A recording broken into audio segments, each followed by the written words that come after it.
right, Huber. Yeah. I'm glad you jumped in on this. I couldn't stop. Because I thought I was going to be, solo on this just my God. for this video in particular. But yeah, we've just played through Sword of the Sea. Both finished it. The new game from Giant Squid, who so a lot of the people that worked on Journey, as well as they did Abzu and the Pathless. And before Journey, they worked on Flower as well. Oh, yeah. The only one I haven't finished is Pathless. Same. Yeah. Same.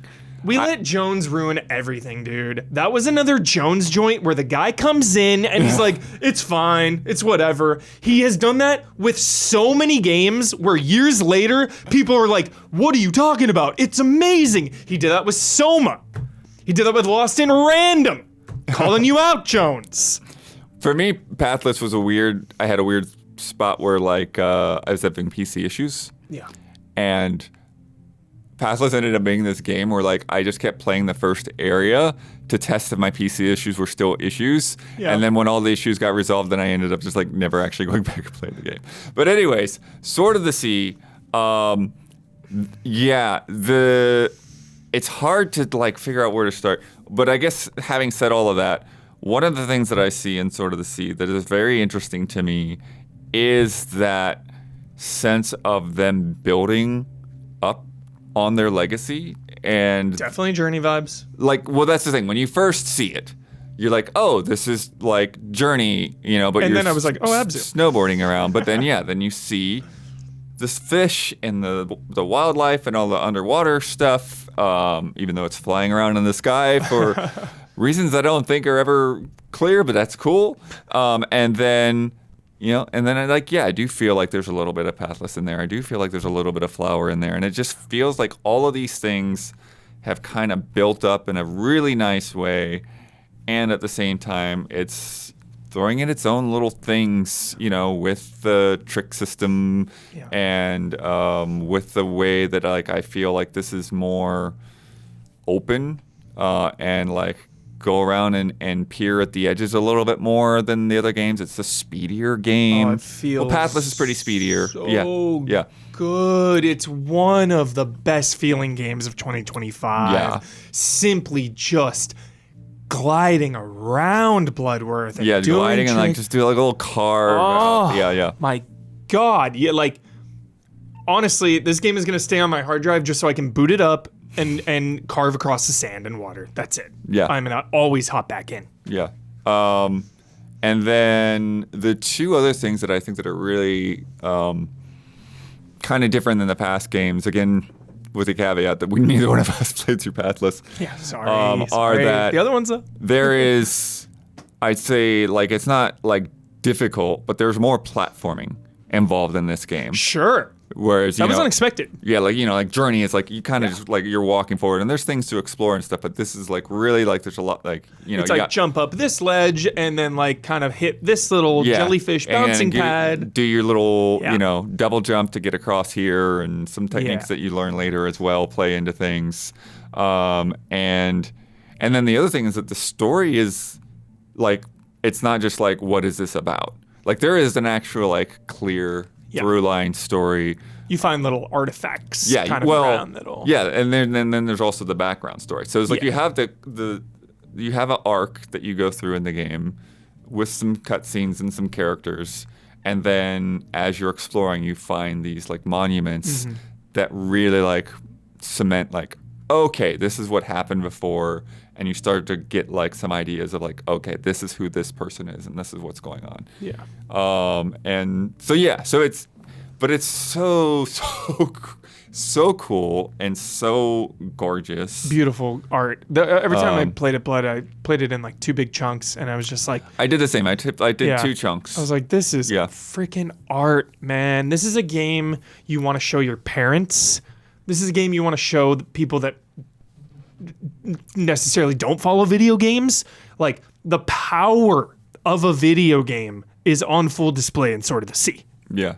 Yeah, it is emotionally potent. Yes. And in a weird way, doing it in 2 chunks, I think that's better than trying to play it at once. Because it is on the shorter side. It is, which did kind of bum me on the end. 5 to 6 hours, which is about the length they usually do. Yeah. But what was funny for me is because it has that potency, it didn't feel like it was that short to me. Yeah. I didn't feel, and in fact, like there was. That's why when it ended, I was like, huh? One point, because I was capturing for like the first area, and like I looked at my clip and I'm like, wait, how is that a 30-minute clip? How did I just like not even realize that time went by? Yeah. And yeah, so it's like you just have the way that they have designed these landscapes and the color palettes and the shifts in the music that Austin is doing. Music, bro. Oh, yeah. And we're going to have him in and talk to him. Oh, my goodness. And yeah, and it's like, and if you haven't learned how the basics of this are, is similar to like a flower. You're surfing around on your sword, and you will find things to interact with. Mm-hmm. Sometimes there'll be like groups of like lanterns, Mm-hmm. or sometimes there are like seeds that you find, or sometimes there's like geysers that you'll like stab, which is really great animation. Find a little water droplet and carry it back to a spot. Yeah. And so when you do those things, then you're essentially like bringing the sea back to life. Yeah. So like you start off in this desert area. That's my favorite area, actually. This water droplet has, landed on you and brought you to life, and you're just known as the Wraith. And you're essentially carrying water to more places and reinvigorating the sea.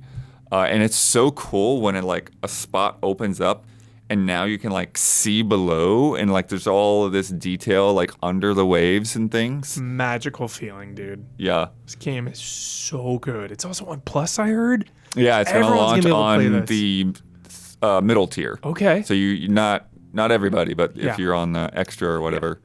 And then in addition to that, Blood, there are little gems you collect throughout each stage.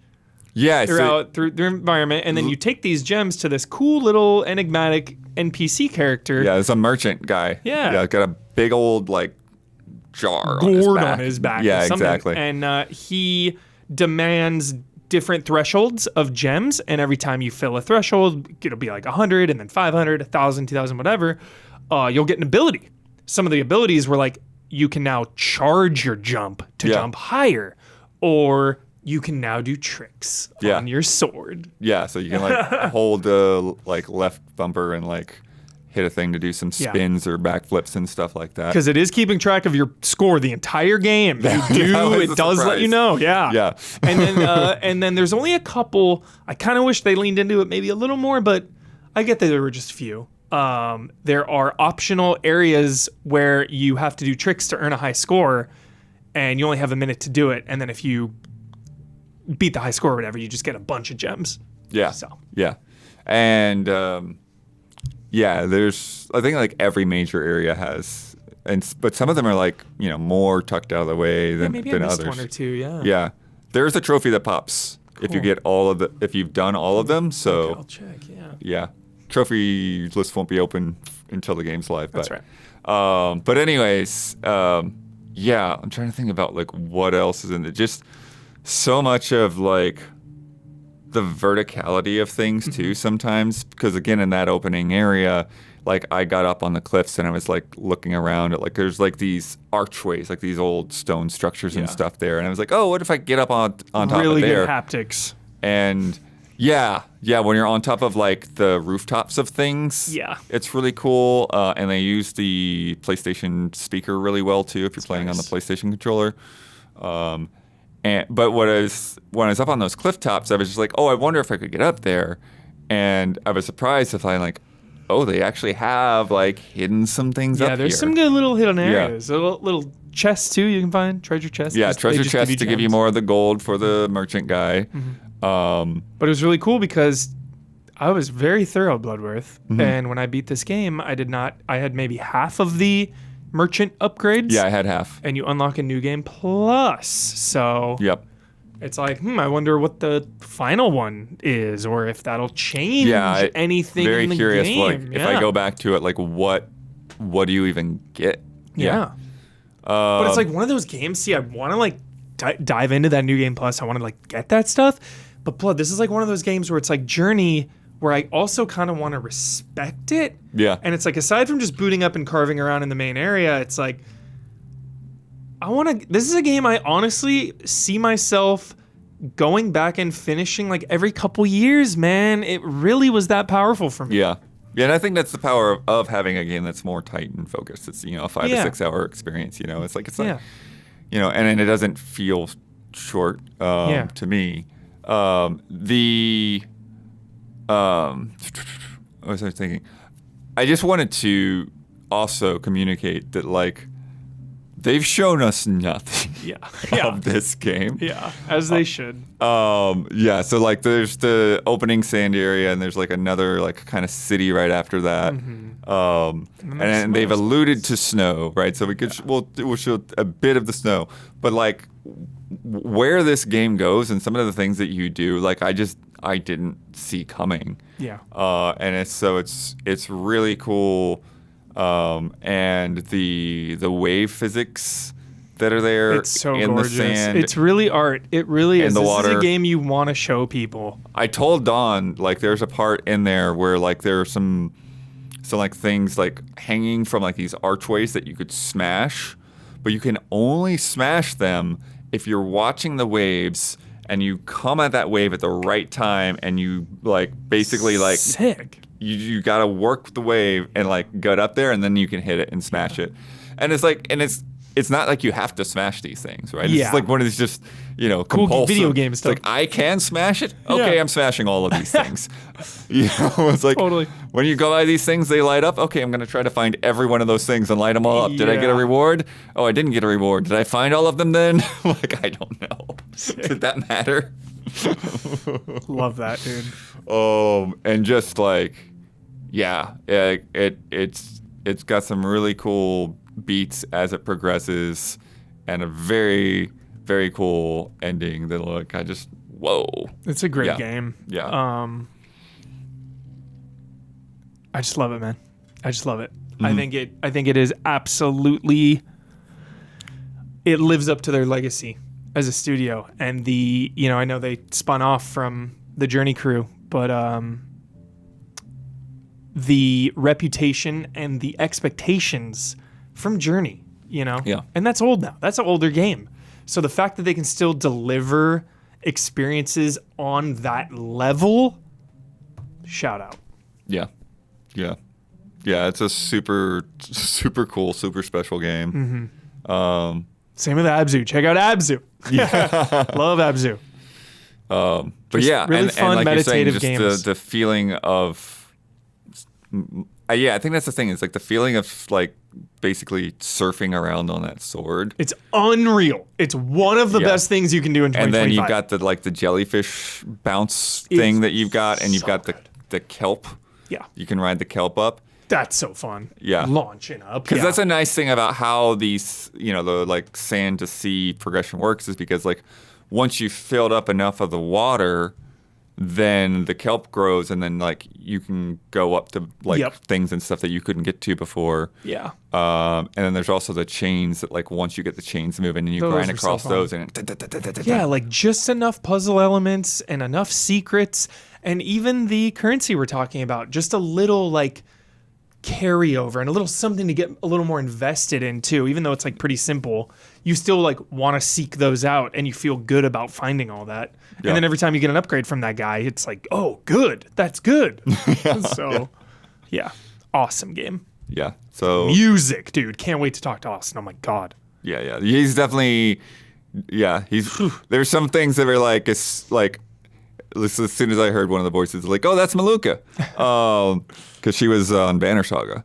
And that's when I had first interviewed him, was Banner Saga. That's right. So it was cool to have her come back. But there's some other elements in there too that was like, oh, this is, I haven't heard him do a whole lot of this. Obviously, he's done a lot of work, so I can't keep up with all of it. Yeah. But yeah, really, really great stuff all around. All around.